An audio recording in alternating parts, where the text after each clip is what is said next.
hari ini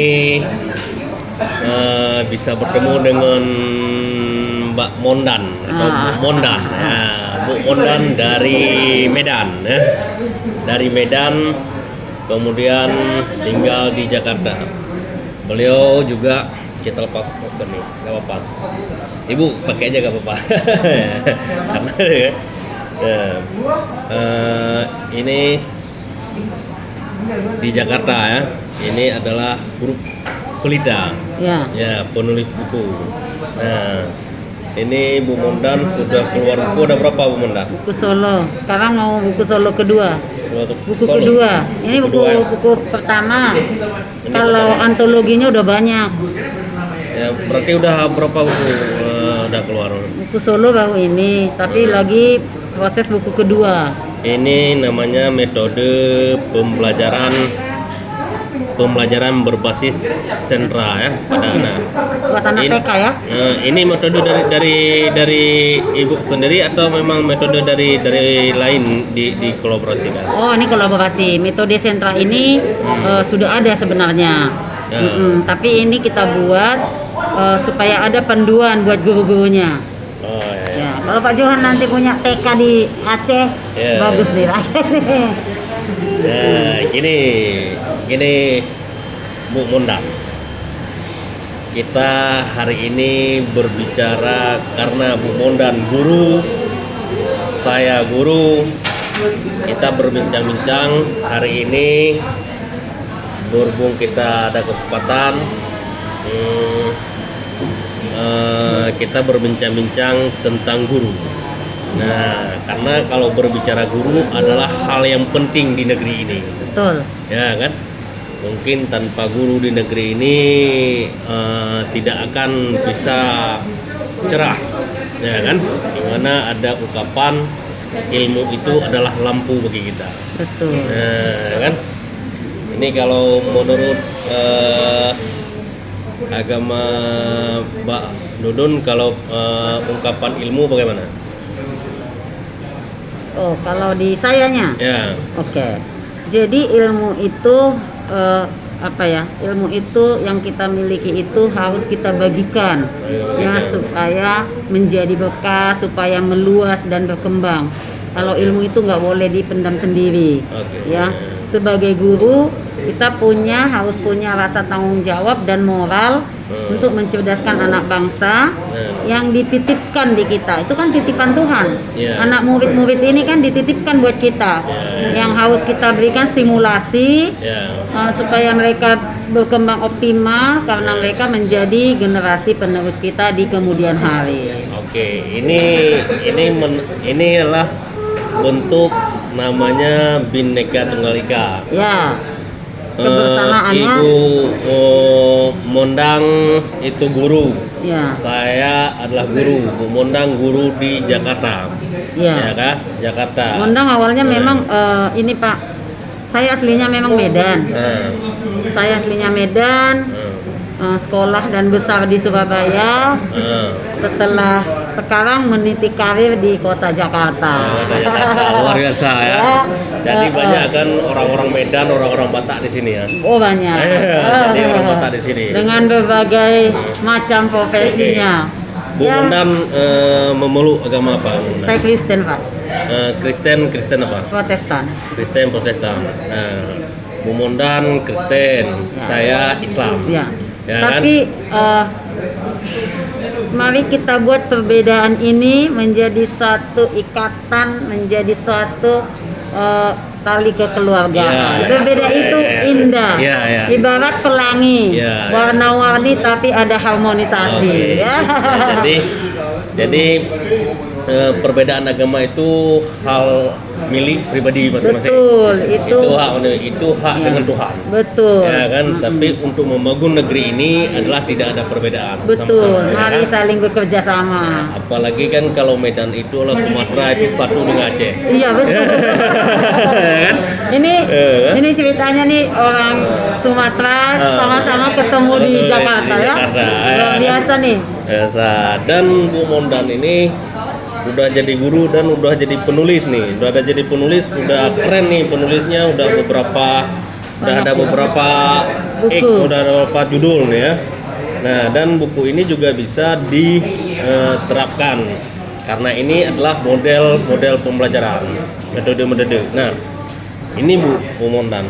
Jadi berbicara kita guru, tentu kita harus mempunyai kompetensi. Nah, kan kompetensi. Nah, apa Bu Mondan terapkan pada diri Bu Mondan untuk meningkatkan kompetensi? Bagaimana pendapat Bu Mondan tentang kompetensi kita masing-masing? Oh, iya.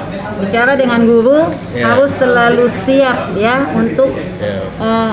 belajar dan belajar. Ya. Jadi bukan hanya mengajar, tapi harus selalu siap untuk maju Ya. moving to the next level. Ya. Ya. Jadi untuk saya sendiri untuk meningkatkan kompetensi saya siap belajar kapanpun, dimanapun dan oleh siapapun. Ya. Jadi ketika saya mau meningkatkan kompetensi saya nggak lihat oh itu Pak Johan dari Aceh, itu agamanya Muslim. Oh enggak, tapi saya akan mengambil ilmu-ilmu yang dibagikan bagaimana saya supaya berkembang, ya. Terus menjalin kerjasama yang baik, mengikuti pelatihan-pelatihan dimanapun, yaitu tadi. Sebagai seorang guru harus siap belajar, bukan hanya mengajar. Gitu.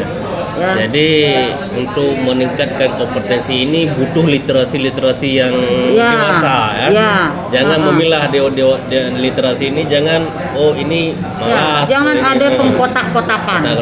Ya. Jadi harus siap diajar, siap belajar oleh siapapun ya. Kalau mau bicara tentang literasi, buku kami ini menjadi kartu nama buat kami. Ya, dengan bukulah kami bisa mengenal orang-orang besar.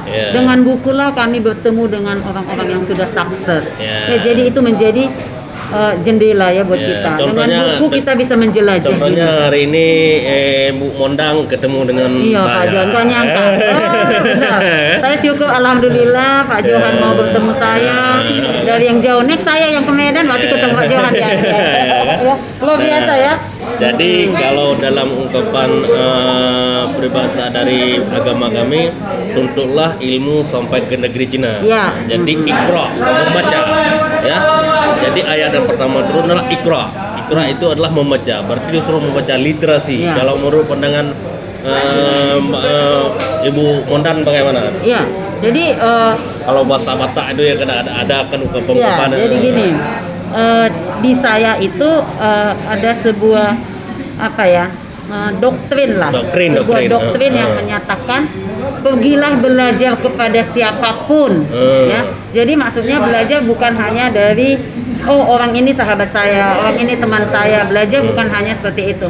Kemanapun, ke siapapun, teruslah menjelajah dunia lewat belajar. Nah, saya bisa begitu, ya belajar lewat literasi ya. Dengan literasi saya memiliki banyak teman, ya. Salah satunya nih teman yang luar biasa nih, kepala sekolah yang luar biasa, pengurus PGRI. Jadi saya bangga hari ini bisa ketemu Bapak. Ya, walaupun sesingkat mungkin waktunya, tapi ini pertemuan yang luar biasa ya. Mungkin kan teman-teman yang nonton nanti bisa bermanfaat. Salah satunya lah ilmu yang kita bincangkan sekarang. Kan? Dan dengan literasi lah kami dipertemukan dengan Pak Johan. Saya di Tangerang, Karawaci, Pak Johan dari Aceh. Ya, karena bukan satu kebetulan ya, tapi itulah indahnya persahabatan ya, persahabatan yang bahkan menjadi persaudaraan ya, itu yang luar biasanya di situ. Jadi sebenarnya ya karena kita pendidik, karena kita guru, kita harus membuka pola pikir yang lebih maju ya, supaya bagaimana juga kita bisa menerapkan ilmu-ilmu yang kita miliki, bisa kita terapkan di anak didik kita ya. Karena berbicara guru itu tentu kita mendidik anak-anak generasi kita sesuai dengan tujuan negara kita. Betul, harus kan? Pancasila ya. Jadi negara kita nasionalis. Ya, nasionalis. Jadi dalam tujuan negara tentu negara punya target-targetnya. Salah satu guru itu harus mempunyai kompetensi 4 kompetensi yang tujuan negara. Ya kan? Sesuai dengan Undang-Undang 2005 nomor 14 2005 ya. Nah, apa itu? Yang pertama kepribadian, Pedagogik. kemudian pedagogik, Sosial. kemudian sosial, kemudian profesional. Nah, 4 kompetensi ini harus dimiliki. Nah, kita berbicara satu-satu, Ibu Dodo. Nah, kalau berbicara kepribadian, bagaimana guru itu menciptakan kepribadian yang standar diharapkan oleh pemerintah? Ya, iya, sebagai seorang guru harus memiliki kepribadian yang baik ya, yang baik, yang berkarakter mulia ya. Ketika guru kepribadiannya tidak bagus, bagaimana dia untuk mengajar anak muridnya? Oke. Jadi kita dituntut untuk memiliki berbagai karakter yang positif dalam diri kita. Ya, ada ungkapan kalau guru kencing berdiri, Iya. siswa kencing berlari. Iya. Kan guru untuk ditiru ya. Ya, guru Ditiru, digugu atau diteladani. Ya kita harus menjadi satu pribadi yang bisa dicontoh ya. Dari mungkin dari tutur kata, karakter, perkataan ya. Jadi dari sifat-sifat kita mencerminkan kepribadian yang baik lah ya. Harus paling utama lagi itu harus bermoral lah. Iya, guru kalau tidak memiliki attitude, saya pikir kedepannya akan hancur ya. Tapi attitude yang baik, karakter yang baik perlu dipelihara dan dikembangkan oleh seorang guru sebagai seorang pendidik ya. Itu yang pribadi yang harus ditanam oleh seorang guru. Iya, harus dimiliki. Harus dimiliki ya. Oke, kemudian kita berbicara tentang pedagogik. Nah, itu bagaimana itu? Nah, itu berbicara dengan pedagogik, ya itu tadi ya, seorang guru harus mau mengasah, ya belajar ya, meningkatkan kompetensinya supaya ya itu tadi Di saat bertemu dengan anak didiknya ya. di saat bertemu dengan anak didiknya, perlakukan dia dengan ajar dia dengan hati Pak. Kalau saya sih mengajar harus selalu dengan hati ya. Jadi kompetensi pedagogik itu bagaimana kita menguasai kelas kita, menguasai anak murid kita. Dari satu kelas itu 30 orang, tentu 30 karakter. Harus memahami ya karakter anak didik. Ya, bagaimana 30 karakter itu kita ayomi, kita dorong semua sukses. Betul. Karena di siswa itu 30 karakter itu 30 kelebihan. Iya. Kita 30 potensi. Ada potensi seni, ada potensi olahraga, ada potensi potensi misalnya potensi pengetahuan macam-macam, ya kan?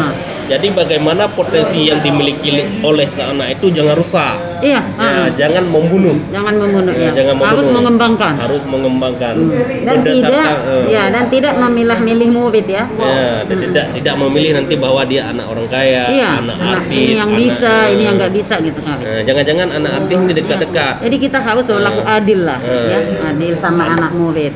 Memahami karakteristik anak didik, ya. Ya, jangan anak pejabat dekat-dekat. Nggak boleh dong. Wah, ini anak teman saya nih, dideketin aja nggak boleh. Jadi jadikan dia satu kasih sayang. Nah, itu penting karena kalau memang tidak memiliki ilmu pedagogik, kita akan memaksa sesuai ini ya, akan memaksa ya. Betul. Kemudian kita ini sosial. Nah, bagaimana aspek sosial tentang yang harus dimiliki oleh siswa, oleh guru. Nah, ini ya, ini pertemuan saya dengan Pak Johan ini sudah termasuk meningkatkan kompetensi sosial, bekerja sama, ya, bersilaturahmi, menjaga kekeluargaan, menjalin persatuan dengan siapapun, itu tadi kan sosial, tanpa perbedaan. Jangan memandang perbedaan, tapi jadikan perbedaan itu menjadi satu kesatuan yang utuh untuk meningkatkan diri kita. Tidak ada perbedaan kulit dan ras ya. Hilangkan yang seperti itu. Intinya kita sebagai pendiri harus berjiwa Pancasilais, nasionalis ya. Saya pikir kalau semua pola pikir yang demikian, negara ini akan maju kok. Nah, tapi untuk memulainya kan tidak mudah ya. Tapi mari kita mulai dari diri sendiri. Dari hati. Oh, iya dong. Karena sosial. negara ini dibentuk oleh nenek moyang kita juga bukan sendiri ya. Betul. Nah, Harus bukan bersama sendiri. ya. Harus bersama. Dan hidup sendiri kan nggak bisa. Ya. contohnya. Tapi bersama kita pasti bisa. Pasti bersama kita bangkit. Jadi buktinya gini, saya kalau dibilang Singapura dengan Indonesia itu lebih maju Singapura, saya itu tidak terima. Tidak setuju sebenarnya. Ya? Tidak setuju. Kenapa? Singapura itu budayanya hanya berapa? Bayangkan Indonesia beberapa luas Iya. negaranya, berapa banyak suku, Ratusan berapa suku, bahasa, budaya, berapa ya. bahasa, tapi nenek moyang kita bisa disatukan untuk menjadi sebuah negara. Iya, betul. Hingga adik-adik kita dan kita sekarang bisa mendapatkan tempat yang layak. Layak ya. Ya, bisa mendapatkan pendidikan, bisa mendapatkan kesejahteraan, Iya. bisa mendapatkan perlindungan, Betul. bisa ya, semua. Artinya kita cuma kalau kita mengharap bahwa untuk 100% dari negara itu tidak mungkin. Betul. Maka kita harus kita bekerja, ya kan? Nah, itu Kita harus terlibat. harus terlibat diri. Artinya harus kreatif. Iya. Nah, makanya guru itu harus kreatif. Makanya dalam opini saya pernah menulis di opini bahwa guru kreatif untuk siswa prestasi. Nah, tidak mungkin guru itu tidak kreatif, siswa itu akan menjadi prestasi. Betul. Karena kenapa? Guru misalnya datang catat pulang, anak itu tidak berbobot. Iya. Ya kan, tidak berbobot. Tapi kalau dengan berbagai macam cara, contohnya dalam bahasa Indonesia, dia pada hari ini materinya tentang kata. Nah, kata. Jadi siswa diajak oleh guru keluar, coba tulis kata-kata apa yang kamu lihat. Iya. Ada kata benda, ada kata sifat, ada kata apalagi kata kerja. Nah, jadi anak sudah ditulis. Nah, ditulis banyak aja ya. nampak. Nah, setelah itu kamu rangkulkan jadi kalimat. Ya. Nah, setelah rangkulkan kalimat, rangkulkan jadi paragraf. Nah, itu kan sebuah kreatif. Nah, makanya Itulah literasi. itulah literasi. Iya kan? Buku ini kan dimulai dari kata dulu kan, kata per kata, ya kan? Kita rangkum menjadi kalimat, dikembangkan jadi satu paragraf. Sepertinya masih kurang, tambah lagi. Akhirnya menjadi sebuah karangan. Di mana dapat kreatif itu? Dari persahabatan sosial, kompetensi sosial tadi kan. Seperti hari ini. Nah, Ibu Dudung, Ibu Mondang dapat ada kelebihan. Saya ada kelebihan. Jadi dengan pertemuan kita hari ini dengan sosial, berarti kelebihan Ibu Mondang bisa saya terapkan kepada saya. Kelebihan saya bisa diterapkan dalam kehidupan Ibu Mondang dalam konteks guru. Iya. Kan dalam konteks guru. Jadi karena ini perlu kita sama-sama menjaga. Ya, kan? Tidak ada arti kita membuat perbedaan-perbedaan. Betul, setuju Pak, setuju. Yang ada kita menghabiskan waktu yang tidak bermakna. Iya. Ya, kan? Tapi kalau kita fokus untuk tujuan kita apa itu tentu ada. Nah, yang terakhir itu profesional, Ibu Mondang. Bagaimana kalau profesional itu pada guru yang harus dimiliki profesional itu? Ya kalau dia seorang guru harus ahli dalam bidangnya, ya dong. Jadi jangan jadi guru ini kan macam-macam ya Pak. Jadi kita harus memiliki skill khusus di bidang itu ya kan, bukan sembarang guru gitu loh ya. Itu tadi milikilah kompetensi itu, meningkatkan keahlian kita. Jadi kalau saya guru ya saya harus ahli dalam bidangnya saya gitu kan. Nah gitu. Jadi ada itu karena kan di guru itu fungsional ya. Fungsional. Jadi kalau bermakna fungsional itu tidak bisa digantikan oleh orang lain. Iya. Di negara ini yang ada fungsional kesehatan dengan guru ya. Iya. Ya, yang lain tidak ada. Kalau kantor camat itu bisa kita gantikan. Nah, misal administrasi itu bisa digantikan ya.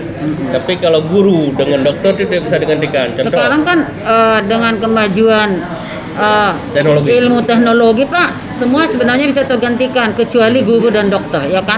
Kesehatan itu coba kalau ada orang sakit kalau nggak ditangani langsung bisa nggak?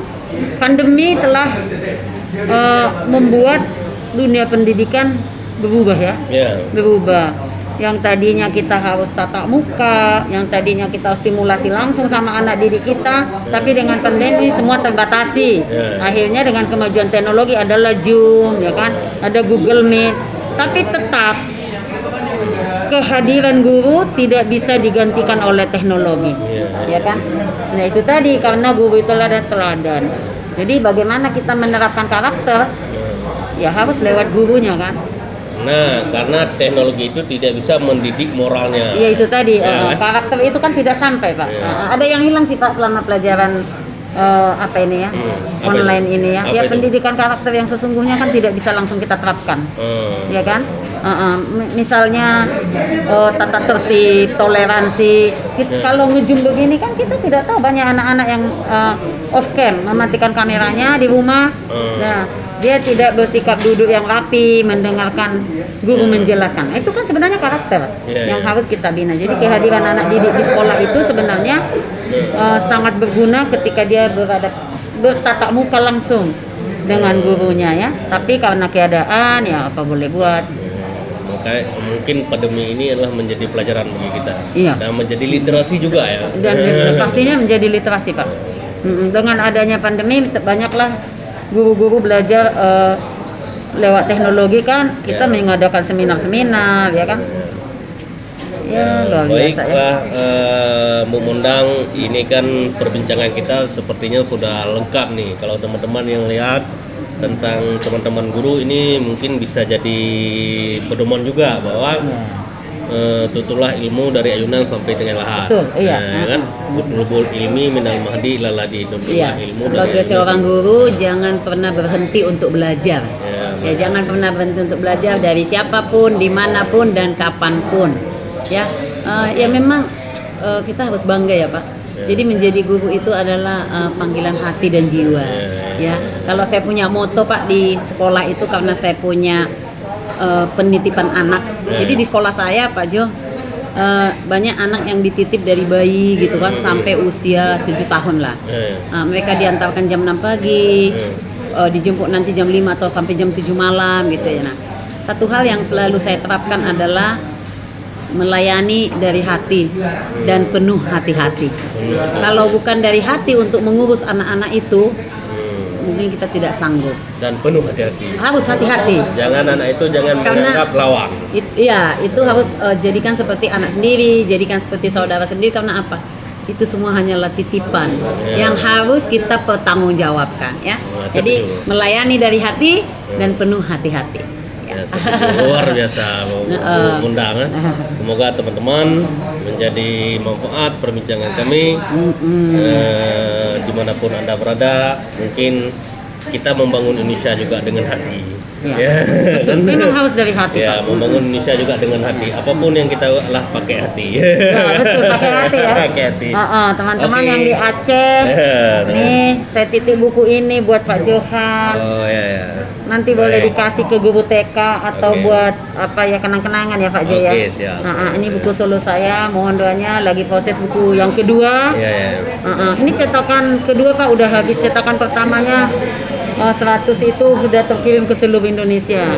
Cetakan kedua juga sudah habis. Ini buku antologi kami bersama guru di seluruh Kabupaten Tangerang ya. Pandemi bangkitkan literasi. Itu luar biasa. Ini namanya ada IG ya? Ya, kami sebenarnya kami juga ikut di dalam PGRI, tapi kemarin ada antologi guru-guru yang tergabung di dalam IG. Saya pikir komunitas itu tidak satu masalah. Yang penting adalah bagaimana kita di dalamnya berkembang ya. Ini buku saya teman-teman bersama guru-guru yang ada di Kabupaten Tangerang akan saya persembahkan buat Pak Johan biar dibawa pulang ke Aceh. Terima kasih banyak. Ya, ini Pak Jo saya kasih Pak Jo nih ya. Sudah saya terima.